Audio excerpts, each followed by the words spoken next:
The passage of the Educator Diversity Act last November was a pivotal moment, not only for Massachusetts, but for the entire nation. Together, we're not just making history, but we're shaping the future of the students and families of Massachusetts. When you come from a bicultural family and you're always a new kid in school, you want a place that's going to be welcoming, an environment where you're going to see yourself, that you're going to be reflected in your community. And this act is going to help us help adults create that welcoming and inclusive environment for all of our students. So I'm so grateful for the work of Latinos for Education, that we're able to get this piece of legislation over the goal line. We know it's going to help all of our communities really achieve success, not just for some, but for all.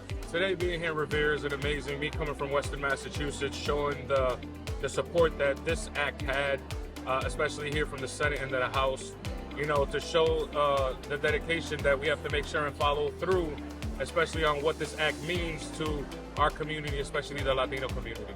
For my district, representation matters. So to be here in my elementary school, where I was able to have teachers that look like me, that I could look up to know that the next generation of Revere students are going to have that same representation is so incredibly important for our future students. When I think about the Educator Diversity Act and what it means during this particular time, where we're seeing a lot of challenges to the importance of equity and diversity on our campuses, is even that much more important that we have a state law to look back on and say our commitment remains true to all folks who, first of all, want to go into the profession, but particularly those who have historically been underrepresented. Today signifies such an historical moment in the Commonwealth of Massachusetts because a Latino-led organization led the effort, led the coalition of multi-racial, multi-ethnic, from different sides of the education aisle, from organizations. We all came together in this fight to ensure